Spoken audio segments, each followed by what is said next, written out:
Come on, shouted Wendell. They're right behind us. Wendell suggested they hide in the graveyard, but Mona scoffed. You've got to be kidding. No, it's perfect. They'll never follow us into a place like this.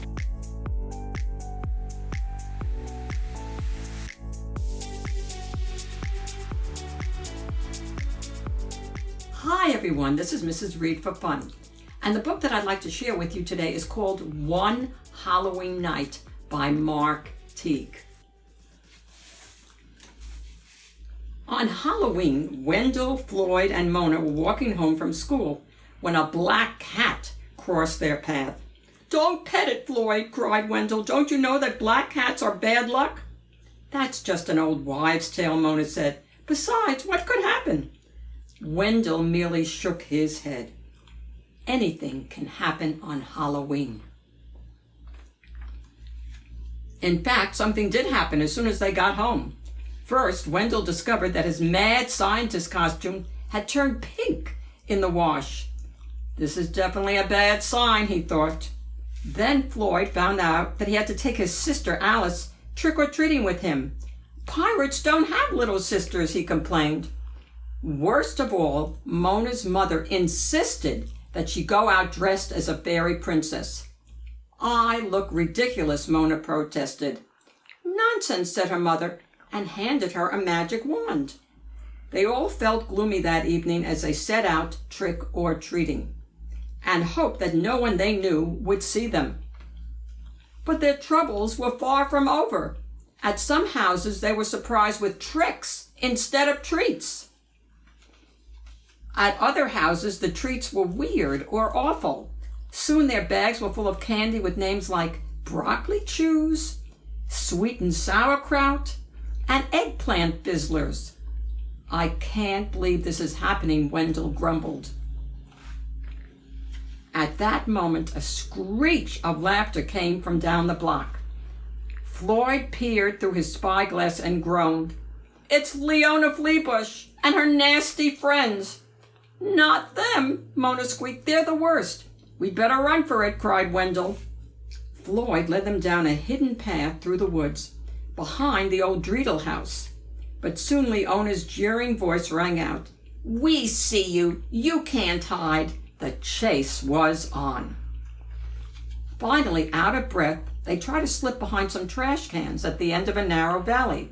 But Floyd ducked a moment too late, and Alice's rabbit ears gave them away. Leona squealed with delight. Yo ho ho, I see something funny. It's Pirate Floyd and his baby bunny. The witches roared with laughter and slapped each other on the back. Floyd winced, but as he drew his saber, his face lit up with a pirate's grin. First, he kept the witches at bay so his friends could carry little Alice to safety. Then, growling like a movie pirate, he swung out of reach on an overhanging tree limb, turned a quick flip, and somersaulted backward over the fence. I didn't know you could do that, Mona said.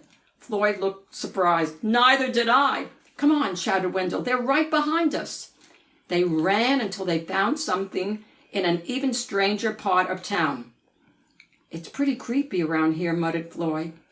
Wendell suggested they hide in the graveyard, but Mona scoffed. You've got to be kidding. No, it's perfect. They'll never follow us into a place like this. Actually, the witches didn't mind the graveyard at all. We see you, Wendell, Leona crowed. What's wrong with Wendell? Let me think. He must be mad because he's dressed in pink. The witches shrieked and hooted, laughing so hard they nearly cried.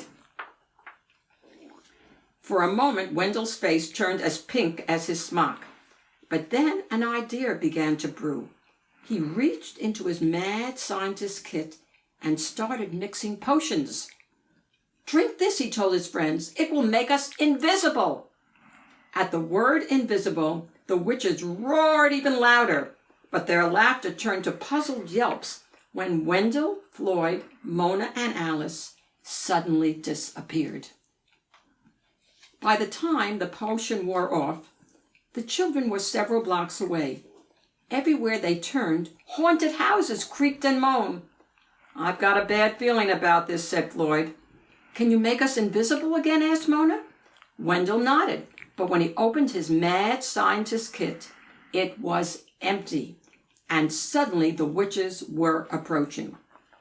Before they could decide what to do, the witches were upon them. Leona cackled even louder. "Just look over there. You'll see something scary. It's Tinkerbell Mona dressed up like a fairy." The witches squealed and guffawed. They snorted and wheezed and rolled on the ground. Mona waited until the laughter died down. Then her eyes flashed, and suddenly so did her magic wand. "Now I've got a poem for you," she said, and pointed her wand straight at them. "Ippity, bippity, bobbity, bee. Leonard Fleabush, you're a toad." Instantly, a bolt of white light shot out from the wand, followed by a clap of thunder and a great puff of smoke. The next thing they knew, Wendell, Floyd, Mona, and Alice landed right back on the corner where their evening had begun. There wasn't a witch in sight, and their bags were filled with wonderful, ordinary candy. Wendell stared at Mona's wand. "How did you do that?" She just shrugged. "You said anything can happen on Halloween." Later, they sat in Floyd's living room, sorting their candy and sipping cocoa. "You know, Floyd," said Wendell, "you make a pretty good pirate."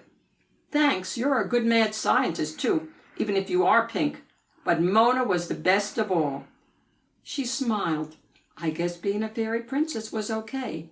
Still, I'm sort of glad it's over. Now we can all get back to normal." After a while, Leona Fleabush even stopped being a toad. The end. This is Mrs. Reed for Fun. I have a question for you. Would you wander into a graveyard on Halloween night? Let me know in a comment. Subscribe, and please give me a like. Bye, everybody. See you soon.